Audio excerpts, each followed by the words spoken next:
হযরত আনাস থেকে হাদিস বর্ণনা করা হয়েছে, ওয়ান আনাস রাদিয়াল্লাহু তাআলা আন قال قال رسول الله صلى الله عليه وسلم إن لكل شيء قلبا وقلب القرآن সূরা ইয়াসিন।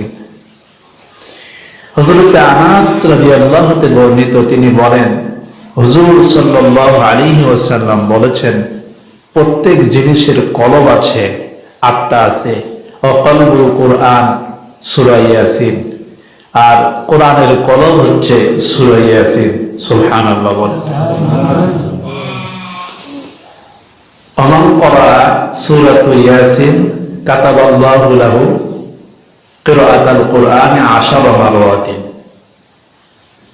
আর যে ব্যক্তি এই সূরা ইয়াসিন একবার তেলাওয়াত করবে, তার আমলনামায় 10 খতম কোরআন তেলাওয়াত করার নেকি আল্লাহ তাআলা তার আমলনামায় লিখে দিবেন। বলুন সুবহানাল্লাহ।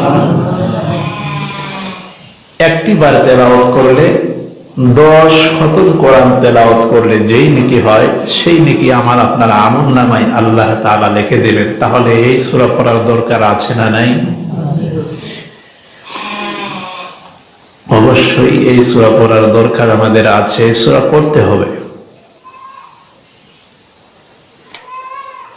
আরেকটি হাদিসের ভিতরে দেখলাম, যখন কোনো ব্যক্তি অসুস্থ হয়ে যায়, মুমূর্ষু অবস্থায়, মৃত্যুর সাথে মৃত্যুর পথের যাত্রী হয়ে গেছে, কাতরাচ্ছে, কষ্ট হচ্ছে, ওই সময় ওই ব্যক্তির কাছে গিয়ে যদি এই সূরা ইয়াসিন তেলাওয়াত করা হয়, তাহলে আল্লাহ পাক রব্বুল আলামিনের দরবার থেকে, আসমান থেকে ফেরেশতা তার কাছে চলে আসে এবং তার জন্য ক্ষমার জন্য দোয়া করেন। সুবহানাল্লাহ।